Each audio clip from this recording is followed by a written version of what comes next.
Hello, everyone, and welcome to the 6th edition of Tipsy Testing.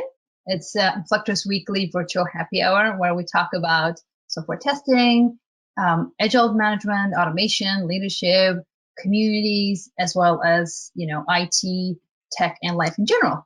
And so we're taking, the edge off by having something to make us tipsy. And so hide your children. We do not want to give them bad examples. My name is Taya. I'm head of business development here at Inflectra, and I'll be moderating today's session. Now let's introduce our guests. Going alphabetically, we have Adam Sandman, who not many know that Adam has a degree in physics from Oxford, but he spent all his career doing tech and IT, and he's worked in software architecture, agile development, software testing, automation, project management, so on and so forth. He has recently also become a renowned speaker and sought after person for tech conferences in the US and abroad. And he currently is director of technology at Inflectra. Adam, if I've forgotten anything, here you are, and you can introduce yourself a little bit more. Hi, yeah, well, my name's Adam, and happy to be here. And usually you ask me what's a little known fact. Yes. And I've tried to find new ones each week because you might watch the recordings. So one fact that's interesting, I suppose, is that in school, I hated doing languages, French, German, all those languages. I wanted to do math and science. I was going to be a scientist. Of course, I got into computers, which was a hobby, and I never used any of my science or math subjects at all. That degree was a complete waste of time. But the one things I really wish I'd spent time in school with was languages, because I get to go to agile testing days in Berlin and French testing days in Paris, and those languages would be very useful right now if I was any good at them. And I'm not really. So listen to your teachers. Ignore. Don't assume what your life you'll think you'll need. You never know. Well, he's been humble. He manages. We went to Czech Republic and he was speaking Czech, and we went to Germany and he was. Well, anyway, so he's okay. He's fine. Now, I would like to introduce our guest of honor, the charming Raj Subrameyer. And a few things about Raj is that he is the owner and CEO of ChaiLatte Consulting. By the way, I love the name. And he helps tech executives with leadership coaching as well as tech career advice. He is a prolific writer, and he writes in a genre that I can describe only as thought leadership. And also based on his writing, he's also has become a prominent and prolific international keynote speaker. So you will see him at many conferences if they will take place, but certainly he has graciously agreed to also speak at Inflectra's own conference coming up in October, InflectraCon. I hope that agreement still stands, Raj. Please confirm. And his guilty pleasure, I heard, is that he is a connoisseur of craft beer, and he'll probably tell us a little bit more about that himself later. Raj, is there anything else you want to say? And by the way, thank you for being with us, and welcome to Tipsy Testing. Thanks for having me. It's great to be here. And for the people watching it, there's going to be some lag when I talk because apparently I had some last-minute technology problems, but Adam saved the day with at least having a video on. So I apologize if there's some lag when I talk. But yeah, I pretty much think you pretty much summed up everything. So connoisseur of craft beer, and yeah, that's pretty much who I am. How many bottles did you say you had at the beginning of the crisis? I know. So I did have 150 different types of beer in my basement. And right now, to get to the pandemic, I probably have gone through some portion of it, which means that I have about 40, 50 left right now. So yeah, still have some stock left, but need to replenish it pretty soon. Some buffer there. Yeah. Oh, I didn't show what I was drinking, by the way, so. Oh, look at that. Yep. Nice. Yeah, let's, we have some questions, and some questions came from the internet. Some questions were some of the questions that we usually get in this, in these conversations with different speakers that we've had now. Like I said, it was sixth time. Now, let's just start off by saying, how is everybody doing in this lockdown? Like just vent a little bit. I think everybody is kind of feeling the same way. So hearing other people's struggles also helps to sort of feel like, you know, you're not alone. I could go first. So I should say it has been quite an adjustment for sure. But given the circumstances, at least my like I'm safe, my family's safe, get to drink beer whenever I want to. But the point is, yeah, there's a lot of bad things happening around us, unfortunately. But the most you could do is have a positive frame of mind and try to see what best you could do with your current job and how we can impact people in this current situation. So that's what keeps me going during these time of crisis, actually. Yep. How about you, Adam? I mean, I'm an extrovert, so it's always been a bit of a challenge because I'm used to being around people, and obviously I'm also lucky I have a family. So I'm in a house with my wife and son and daughter and my son's girlfriend, which is interestingly good. Most of the time is good. So it's about 4 or 5 of us usually together. So there's enough people that I don't feel it so badly. Just as Raj says, it's hard hearing about everyone else and what's going on and people losing their jobs and everything. So the hardest thing in some ways is the fact that you can't do that much, but you're reading the news, so you're passively consuming everything. And that's the hardest thing. I think people at work, we're doing all right. People at family are doing okay, and everyone I know is okay for the most part. But it's all the news and reading about all this stuff going on. It just gets to you, and you feel like completely impotent. You can't do anything about it. And the more you read the news, the more it depresses you, and you're just stuck.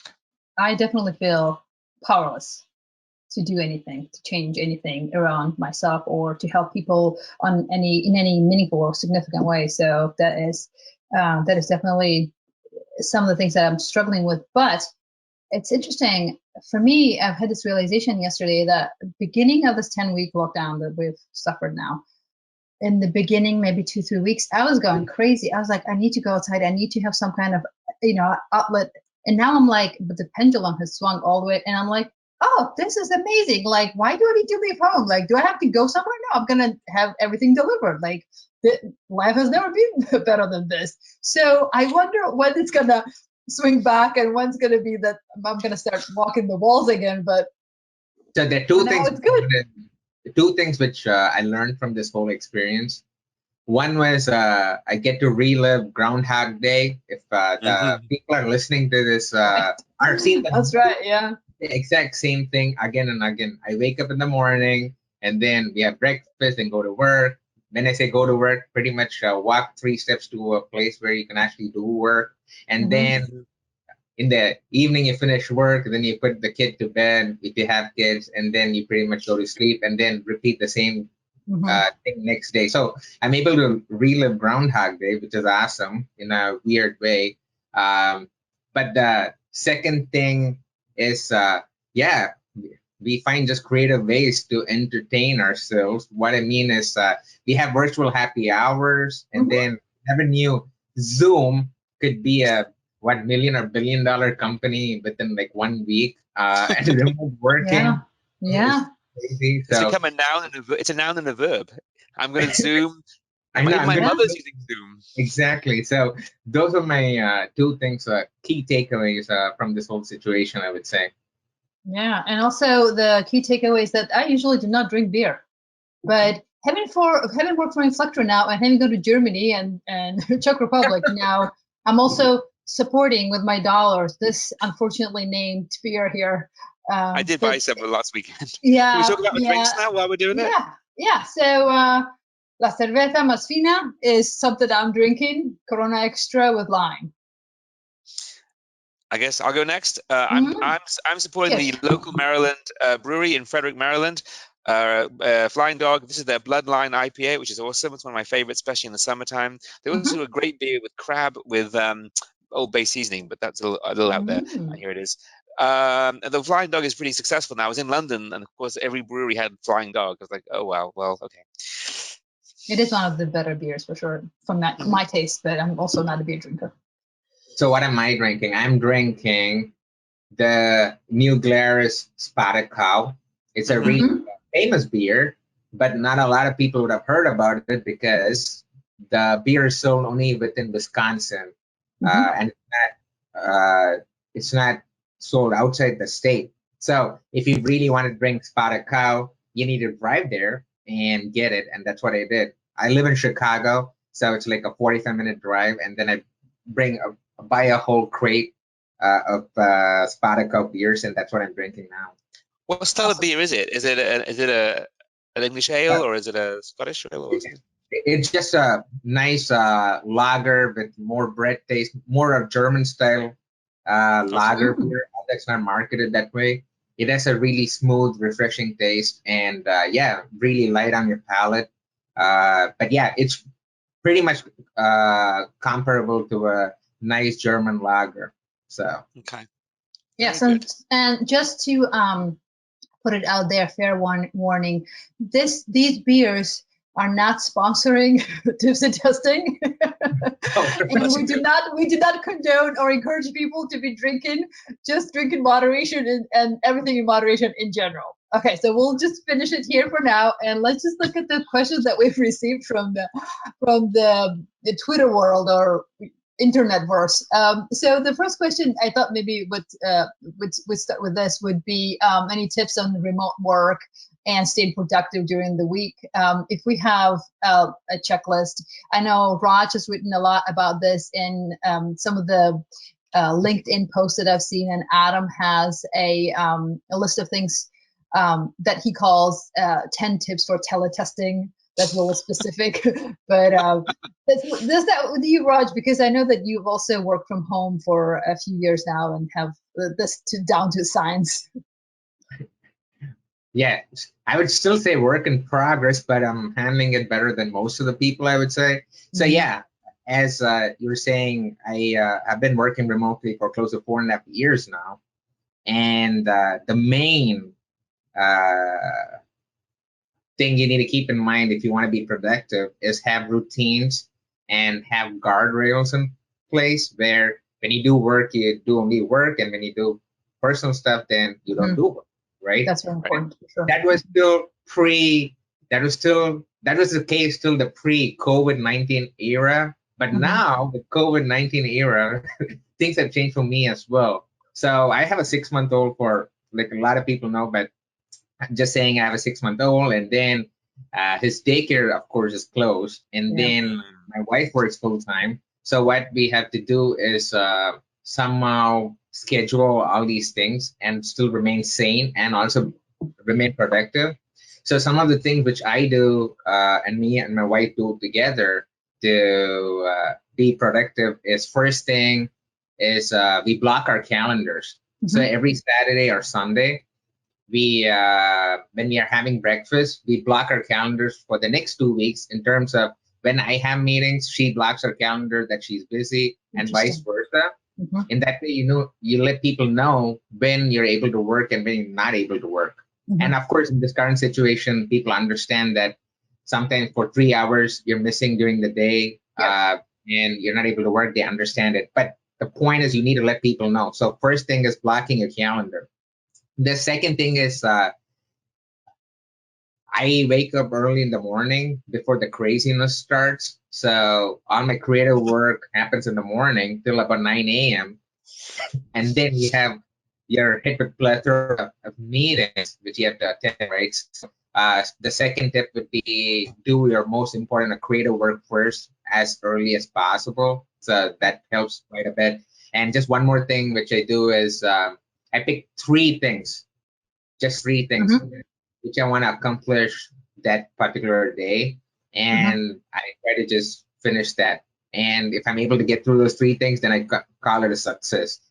Because given the situation, you're going to have kids running around you during Zoom meetings, when they Zoom bomb your meetings, right? So that's the current situation we live in. So just having realistic expectation of doing 3 things every day, that helps quite a bit. But those are some of the tips which I follow, which just really help in this current circumstances. Yep. So they're all good ones, and you don't think about them usually, and you do not think about organizing your calendars with your spouse unless it's a social calendar. But this day and age, you can't. It's like too much to juggle, really. Yeah, it's all about strategy and project management. It's not IT. Right now, it's boils down to our personal lives as well. Because if you need to be productive, yeah, you just have to figure out ways, and blocking your calendar is one way to let your spouse know when you're working and who has taken care of the baby in my case, and also let your team know when you can actually get work done. So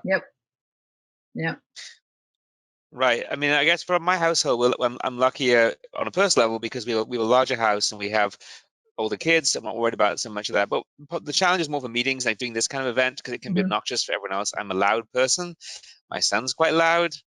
So we're told by everyone else. And so if someone's doing more heads down work, it's more that the noise is the issue. And so trying to schedule time between us, like I'm going to do Tipsy testing at 4. So my wife's going to go out. She went out for a walk actually just before this. And when she had a meeting doing an interview, I made sure I didn't schedule any loud meetings or anything during that time. So we can all work at the same time, but it's making sure. My problem is I'm naturally a workaholic. So I'd be working till midnight, and it's very easy just to keep working every day, every night. Oh, just get that one more thing done, one more thing done. So as Raj says, having a list of things to accomplish is really good, and also knowing when to switch off and forcing yourself to switch off, because if that's always a temptation. I think another thing I would say is be careful of the tyranny of instant messaging. I find that it's very tempting, because we're all at home now, to use it like Google Chat or Slack and post endless messages. And if it's not something that needs attention right now, maybe send an email or use use a task management tool. The danger is if everything goes into chat, everything becomes immediate and people feel they have to respond immediately. Whereas maybe it's a task that can be done tomorrow. So that's the right tool for the right type of message makes a huge difference as well. One tip that I have discovered for myself is that I also have a house that has 3 floors, and there's enough room for me to work from different spaces. So in the beginning, I was in the basement. Right now, I'm in the basement working here because it was quiet and I could control the environment and I could, just focus on my work. But then I realized that after some time, especially when you don't have any other space to go to outside of the house, now I'm trying to switch it up. So I work from my daughter's bedroom, my other daughter's bedroom, my living room. So I think there's some kind of, I think there are like 10 commandments about how your brain learns and what happens to your brain when you're studying something. And one of the things was that you have to switch up your environment very often, because that helps your brain to imprint your knowledge better in new circumstances. And so I've been trying to apply that to where I work from, to just create a little bit more of a diversity and variety in my surroundings, because otherwise I'm like, it's like Groundhog Day. Nothing changes. Like every day I'm, sitting at the same desk. That would drive me crazy. So that's one of the things. Yeah. That's what people say. It all starts with wearing pants, or while working. Yes. To make things real, or at least simulate stuff that you are actually doing real work. So. Right. Yeah. Okay. Let's take some more questions, because I think we are. Oh. Okay, so we initially scheduled that for 30 minutes, but I think we're going to be over it. Now, there are, I think we have like 2 or 3 genre questions that came in. One is about leadership, one is about, jobs and job security, and one is about like general where the space is going, including AI. So let's just start with what people are experiencing right now, which is in the context of coronavirus and mass layoffs. We've seen some companies, especially in tech sector, have laid off 30% of their personnel. So it is a very pertinent question here would be what to do, or rather, what to do during the mass layoffs, and if you're scared about making a change, any advice on how to navigate this new situation. Who wants to take this one? Adam, I guess I'll go first. I could. I mean, there's different things. One is the fear of being laid off, or what's happening in your company. The other is if it happens, then what do you do?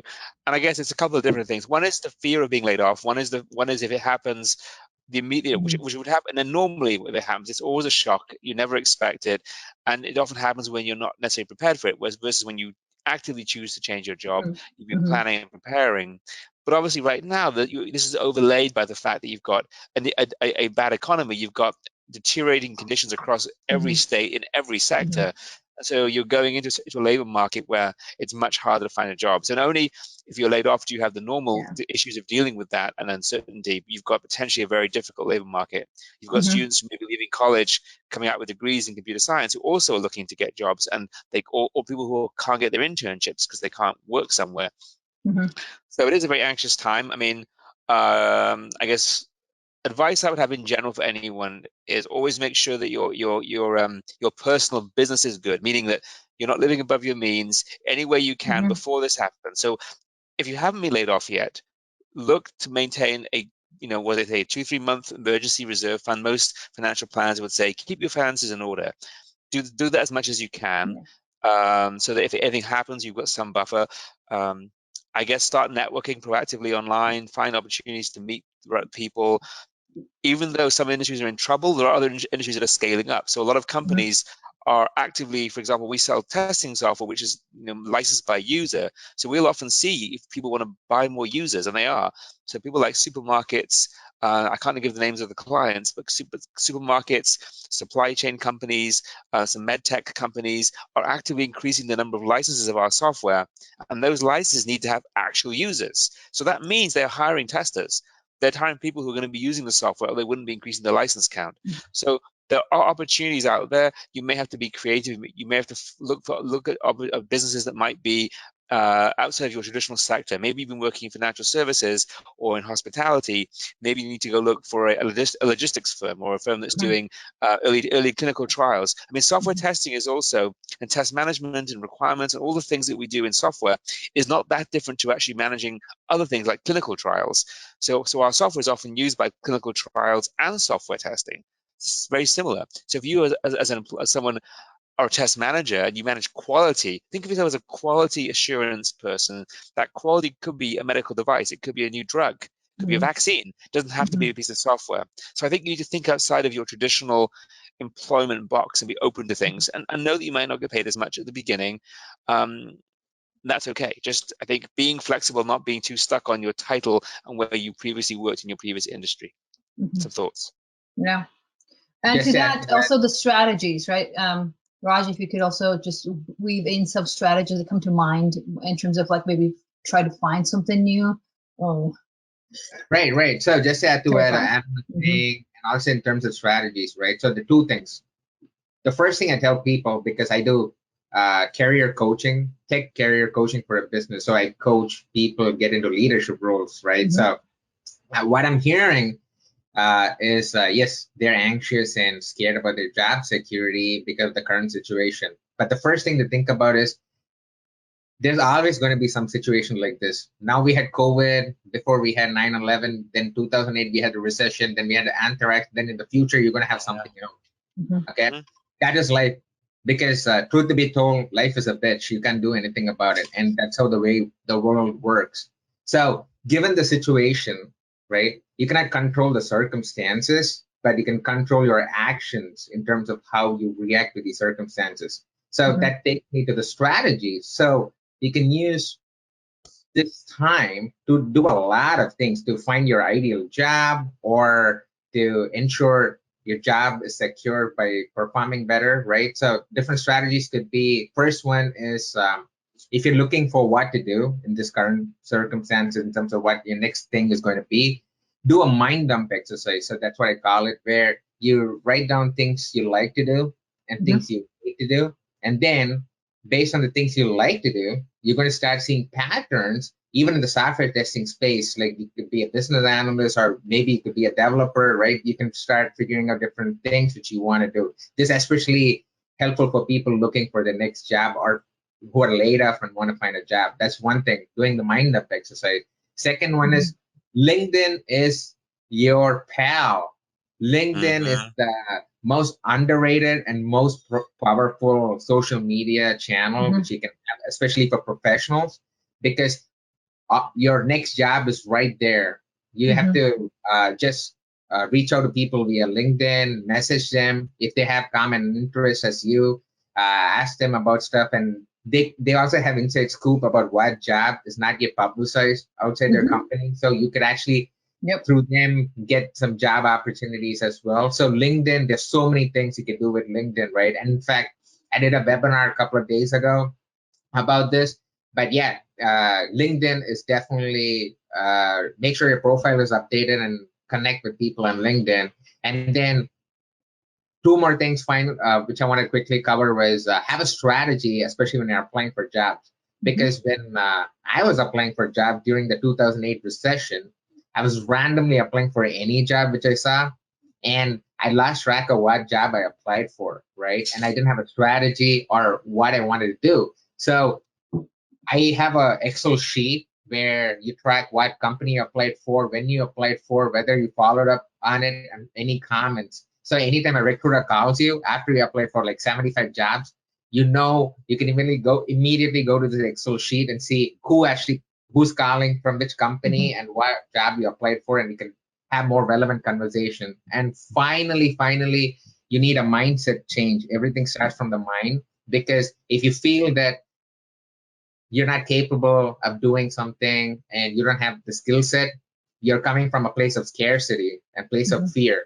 Instead, have a positive mindset where you think you can do it and you can achieve what you want to. And to do that, take online courses, then you have mentors, coaches, and then other people like Adam and other folks, right? You could talk to as well. So those are some strategies for people to ensure their job is still secure and find their next dream job. And I've tried this on real people and my life as well, and it definitely works. So something to keep in mind.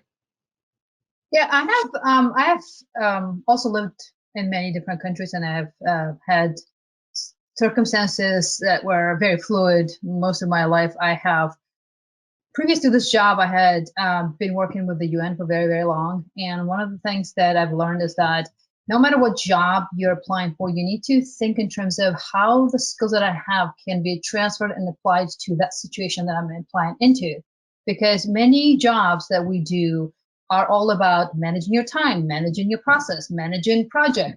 Like no matter what project it is, you're still working with core set of skills that you've developed over time. You are working on core, so testing and development, software development may be very, very specific something, but you still could apply some of the broader knowledge that you've accumulated as a professional to these jobs as well. And secondly, to the point that Raj was making about LinkedIn, the other overlooked thing that played a role in my career today, for instance, is that people should really lean into their alumni networks. It is a resource that is there for you. It is one of the other ways where people with the similar background who know you, they are going to help you. So I was, blessed to be part of a network that's called Inflectra Mafia. It's international development type network. And so I met some people, and one thing led to another, and now Adam and I work together. So it's definitely a resource. They could put you in contact with people who have knowledge about internal openings that are not announced anywhere else. So yeah, people should definitely use those. This is not groundbreaking, but it is, a good resource. But it's a good point, because the skills that you had in that group were you were running the alumni group, and and I remember my wife said, "Oh, she's running all these events, and it's on Eventbrite, all this social media marketing." I'm like, yep. And yet you wouldn't have thought yourself as a marketing person. You would have thought yourself as a community outreach person. Exactly. So you had to reframe, right? You had to reframe, and luckily I saw that what that translated into, but not everyone does, and people are busy. They don't always think. You have to help them make the connections. Don't let the employer have to make the connections for you. Figure out how to present it in their world, which is always sometimes hard. Yep. And just one thing I wanted to mention was, apart from tapping into alumni and also your current already existing LinkedIn network where people are already working in companies in various job positions, right? So apart from reaching out to them as well, you could do what I term as cold messaging, where think about companies you want to work for. And then on LinkedIn, see who works in those companies. And then see who is doing similar kind of jobs as you. And message them and say, hey, I see that you're doing some interesting stuff. Could you tell me more about it, right? And trust me, these are the small things which actually makes you stand out from other people who just randomly just apply for a job. So there's so many ways you could make yourself stand out under any circumstances. If you are using LinkedIn, one other tip I would tell people, sorry to go on this topic, but get a pro account. The pro account costs like $60 a month, which is about the cost of what, I don't know, 2 or 3 takeout dinners these days. And when you have a pro account, you can connect to anyone, and they don't know that. They think that they must know you from someone else. Right. So you're already in that. You're effectively in their network. You're in everyone's network for a third-degree connection. So suddenly you're a warm lead for almost anyone who connects with you, but they don't realize. They think, oh, I must know this person through someone else. Oh, I'll connect to them. You're just actually a pro account. Sorry, anyone who thinks they know me. You didn't. No. All right, let's move along. Yep. Yeah, for sure, absolutely. So now the question that comes in many different flavors, but I think it's still relevant to this conversation, is that what would be some of the skills that people in software testing need, but also in this space, and many of the spaces, people are thinking that automation is coming and AI is going to take their jobs. So in this continuum between like, what skills do I need to have to keep my job so that automation wouldn't take it from me or AI wouldn't take it from me, is there any knowledge, any wisdom that we can share with this group who's interested in learning about like where to go next? What are the skills? So I can speak to a couple of conversations, based on a couple of conversations I've had with people and what I hear when I speak at conferences about AI. So this is the thing, again, now we had AI, before we had mobile revolution, and then before we had responsive web design revolution. So there's always going to be new technologies coming in, and the best way to adapt to these technologies and make sure you get the necessary skill set is see what needs to be applied in these areas, and then try to take, again, online courses and get coaching or mentoring in those areas, right? So say, for example, AI. Currently, Coursera, Udemy, Khan Academy, they're offering free courses for people because of the current situation. And that's how I learned about AI. I don't have a master's in AI, but I finished 4 courses, AI courses on Coursera.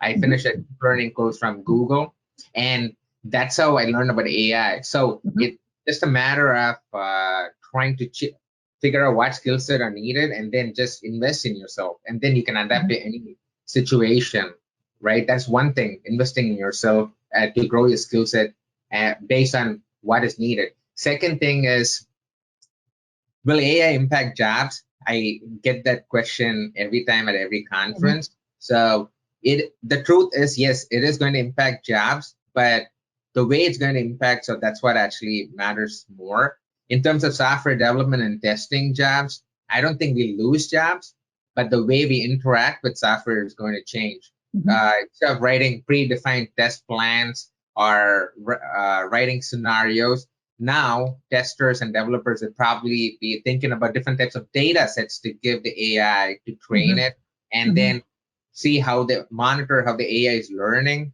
And so they still need humans, but the way they're interacting with the system is going to differ, right? That's the only change. So in terms of job security for the software folks, I think it's still there, but the areas of manufacturing, retail, transportation is going to get affected, where you're not going to have Uber or Lyft drivers anymore. There's just going to be randomly a car coming without a driver, and you happen, right? So there is going to be an impact, but just like any other technology or technological advancement we've been through in the past 20, 30 years, it's a matter of retooling your skill sets and learning something new, right? You cannot be in the old mindset and just stick to what you know. Instead, you need to adapt. And that's being part of human, being part of being curious to learn things. And that's what defines what a software tester is as well. So that's my take on it.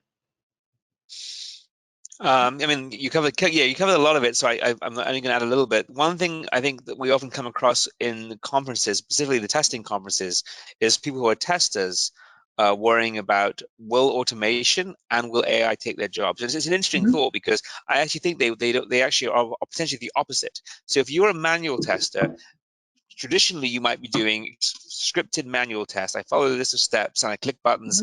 I act like a machine. And what we're finding in the testing world is we're going in two ways. People who are formerly manual testers become exploratory testers. They become user advocates. They learn how a system works, and they do the things that the automation person is not doing. Or you become more of a programmer and you do more automation. So traditional, I follow 20 steps, clicking buttons goes away, and I become a human tester to test human experiences, test the interaction, follow what I see, and find all kinds of stuff the machine isn't even looking for, or I become a programmer. Now, as you apply AI technologies to automation, the automation engineer's job might change, because now I'm not going to handwrite Selenium scripts using XPath or CSS. That's a really machine-based job. I mean, if you actually look at what automation people do, it's crazy. They go to a browser, they hit F12, they find something on the page, they have to grab the object, they have to write all this code. They're doing what a machine does better. And yet, the manual tester's job, who became an exploratory tester, that's much more what humans should be doing. So as you apply AI and machine learning to automation of testing, you're going to see a lot more of the automation tester's jobs potentially disappearing, or being the code's going to be generated by the machine, following the scenario, following the data. And so you may end up having the automation engineers becoming more data scientists, programmers, and you're going to need more exploratory testers, because you're going to need, the machine's going to test a whole bunch of stuff, but there's still all the gaps of what a human will need to test for from a human experience. Is the application nice? Does it feel good? Does it look modern? The aesthetic qualities, the human factors that make an application successful, not just working. I mean, there are many applications we've used, Tay and I are using one today, that technically works and it would pass all the tests, but it's utterly horrible to use. Our user experience was diabolical. And so humans will do much more of that sort of testing. So it becomes more emotional testing. So I think we'll always be different roles. It's always changing. But ironically, some of the things that have been most automated may eventually become more machine automated completely. Yeah.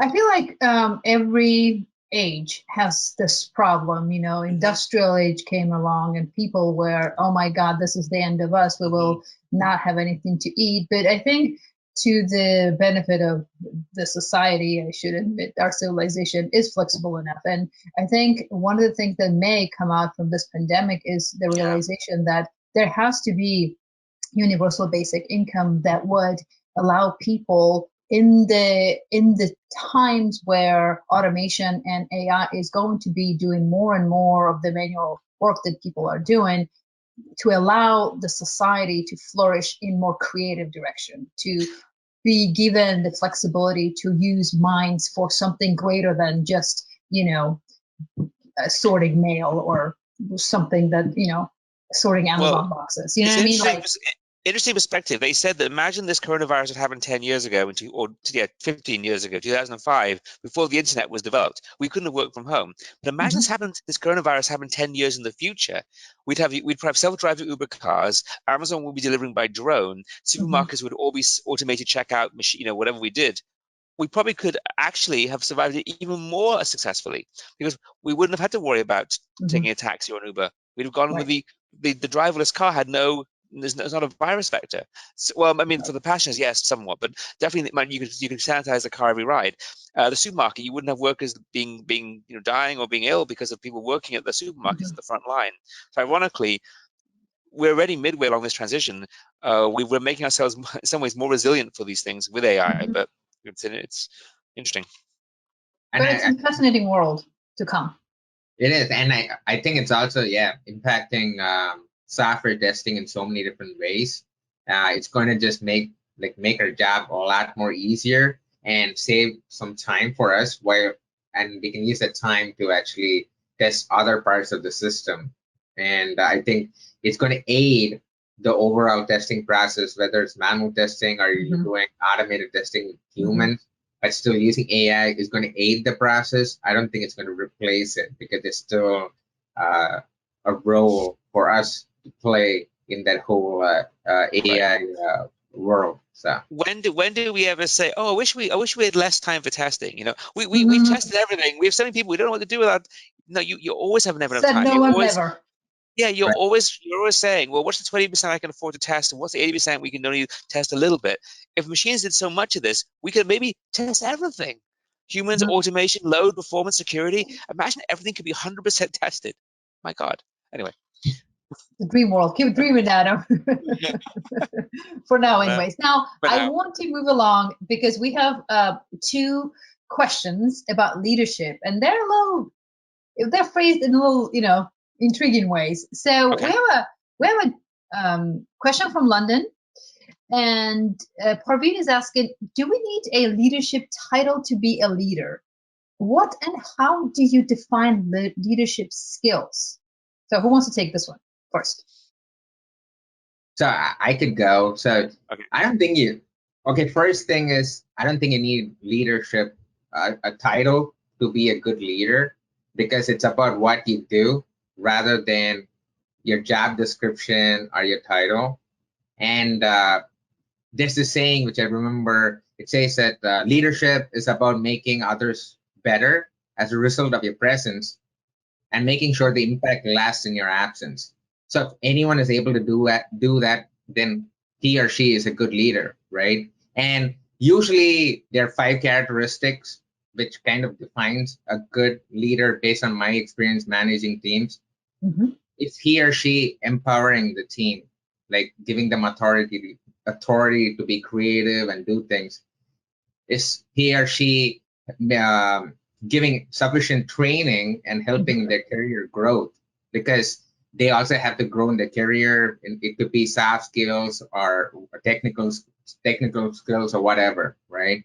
And then is there any effective feedback system which the leader is giving his team? Because how do you know each person in the team is performing to their best extent? So the leader should establish effective feedback loops to let them know how they're doing, right? That's really important. And I think I had one more thing is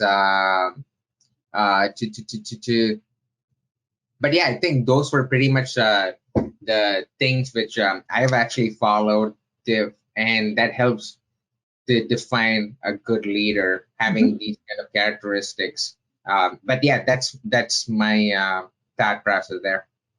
Great. Adam, do you want to, tell us anything about from your experience about leadership? I've worked in different roles over the years, and I was a scout leader for many years, and in some ways that was one of the more formative leadership experiences, is being the scoutmaster of a troop of about 60, 70 boys and various other parents. And the parents are usually the bigger problems than the kids. The kids are relatively easy.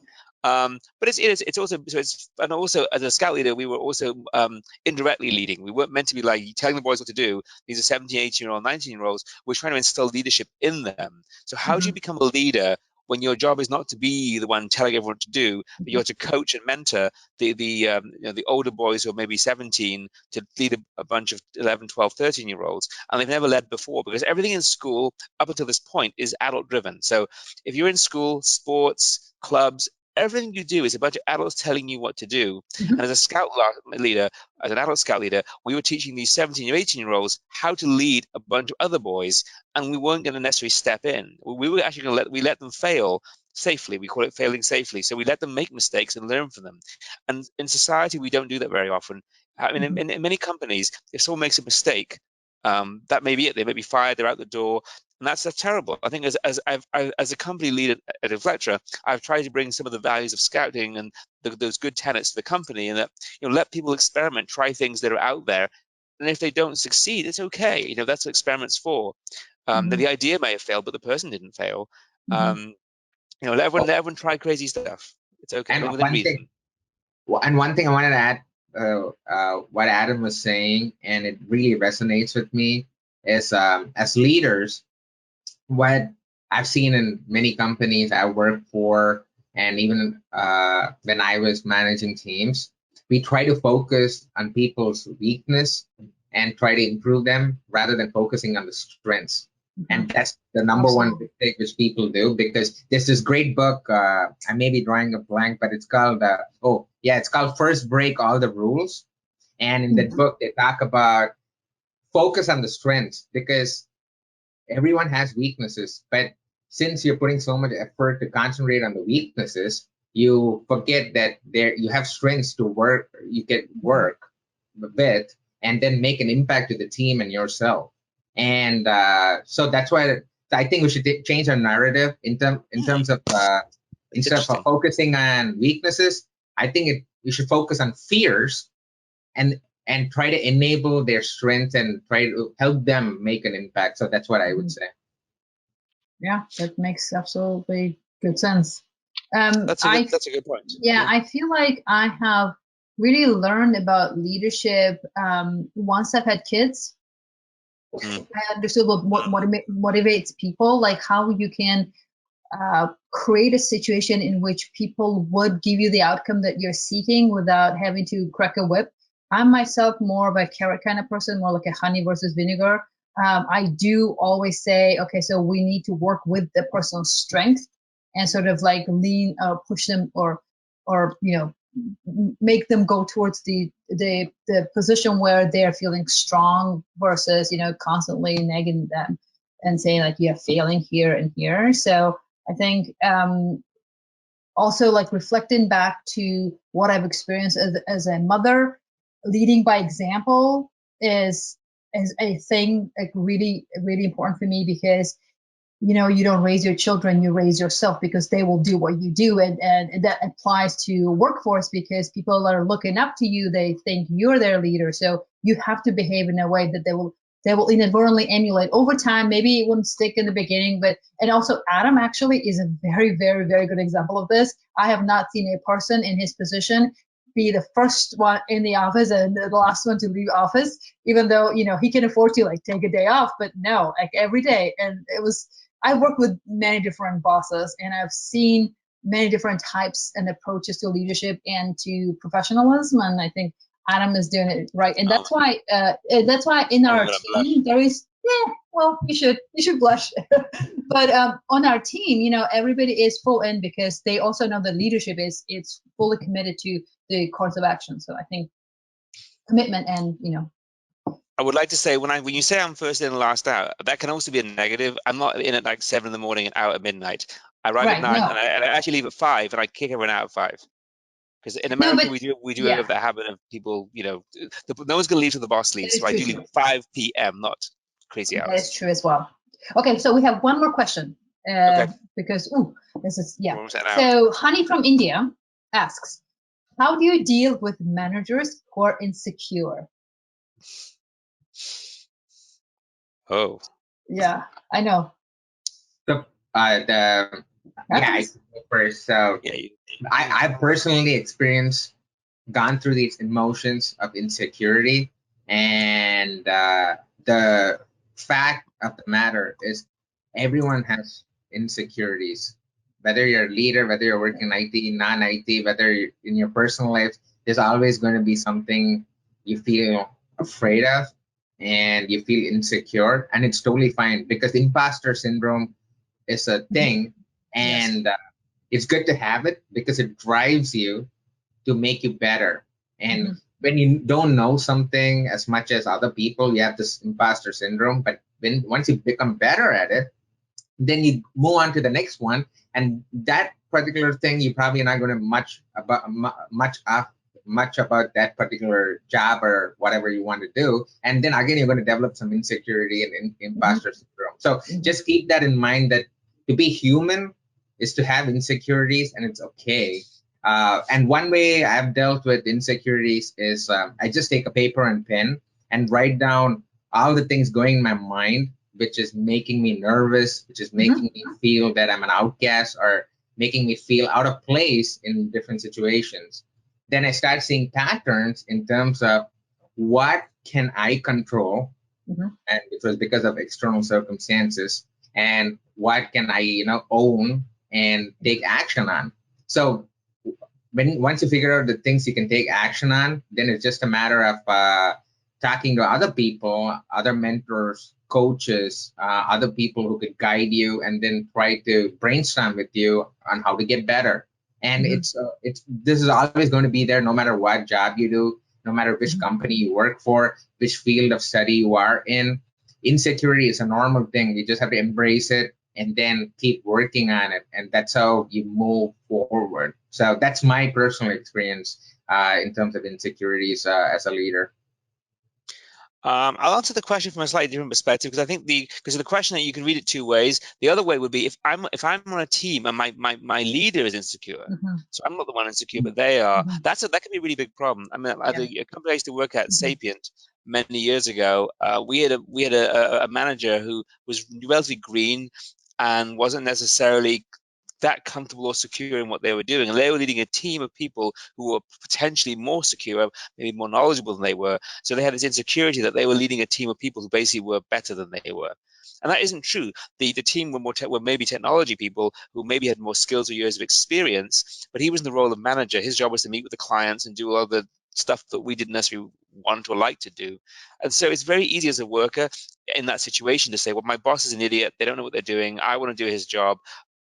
And the problem is that you don't see half of what that person is doing, and especially if that person is doing their job well, that you shouldn't be seeing a lot of what they do, because their job is to take away a lot of the management BS and let the team deliver.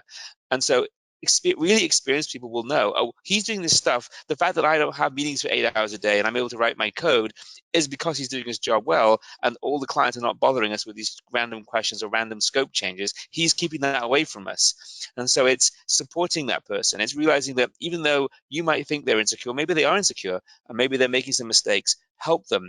Be the person who helps them and lifts them up. Because in the end, you're going to succeed or fail as a team anyway. And the reality is you don't want their job. Or if you do, you won't be able to do the job you're doing now. And maybe you like writing code. Do you really want to be in long meetings with clients where you go through scope discussions on whiteboards and pulling your hair out? That's what they're probably doing. So either do their job or support them, but don't be in the back carping and throwing bombs. A lot of times I've seen people do that. They oh, this manager's no good, I'm gonna tear them down or make them fail. Don't do that. Either go become a manager somewhere else or do your job and make them succeed.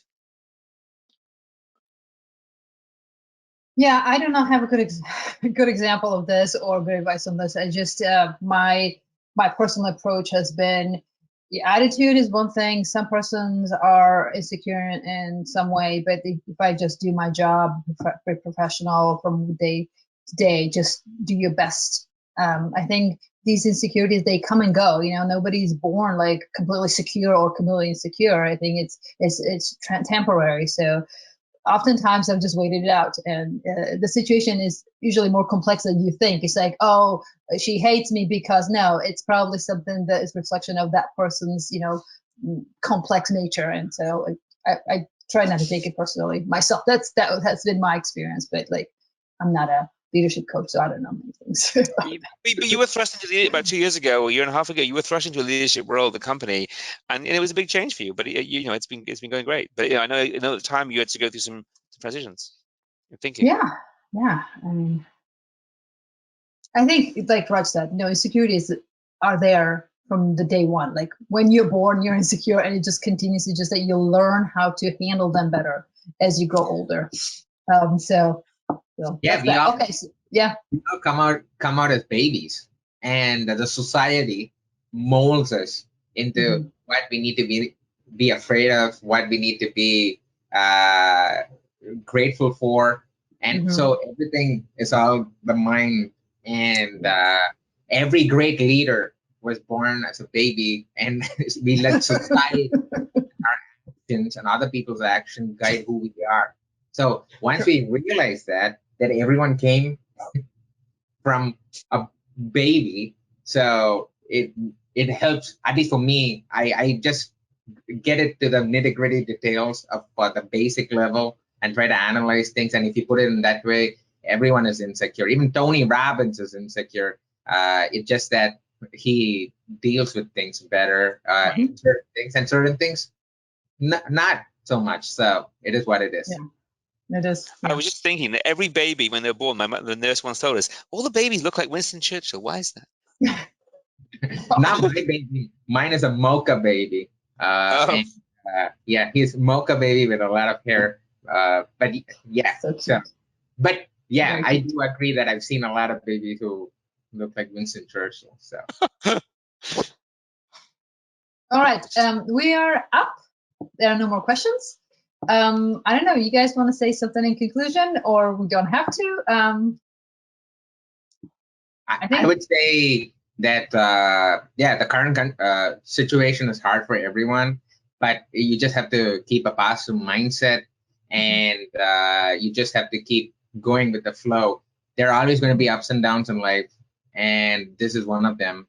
Things are temporary, and we always come out of it, in flying colors. So we just have to keep that in mind, and be grateful for what we have, and keep investing yourself. Have a positive mindset, and then the rest just follows you. So yeah. If one thing that I wanted to finish this conversation on, and Adam, you can be the last one. I just wanted to echoing what Raj said. Like, I think being mindful and being grateful of what we still have, our health, our lives, our families, always going back to being in the moment, feeling that gratitude, that will go far. I mean, we will survive this by feeling that positive energy inside us. So I would just like to say, as we go through this, and it's going to probably be a longer term thing than we've maybe initially thought. Read the news less, focus on your loved ones more. Focus on the things that you can do to make a difference instead of worrying about what politicians or leaders in quotes are doing. Because you can't do much about them. You can read about it. It can get you down and make you feel like you can feel frustrated that things are not maybe going the way you think. You can't really control that, at least not till November. So in the meantime, what you can control, do good things there. Live by the values that you believe, and hopefully things will work out. But certainly, your actions do count. I don't think people are powerless. You just have to, in your realm, you do have power to make things better or make them worse. So choose the better option. Well, fantastic. Thank you so much. Thank you for joining us, Raj. Thank you for your insight. Adam, thank you for your time and being here every weekend, every Friday for 6 weeks now and into the future. Raj, next time, every Friday at 5 p.m., you're welcome to join us as a panelist, or just listen in, send in questions, or hop in and just let us hear from you as well. We will be talking about software testing, automation, AI, anything that people are interested in. I don't know how many more. Who's next? Who's next week? Next week we have Rick Baucom from STPCon. He is a communications director there, so he's a fun guy, and he's going to be talking about his hustle. His side hustle is either bourbon or whiskey. I think it's whiskey. And so he's going to be telling us about that. So yeah. Yes, please tune in. I'm looking forward to that. Next Friday at 4. And and thank you again, and have a great week. Bye, Raj. Have a good weekend. Bye, everyone. Bye, Raj. Have a good weekend. Bye, Adam. Appreciate it.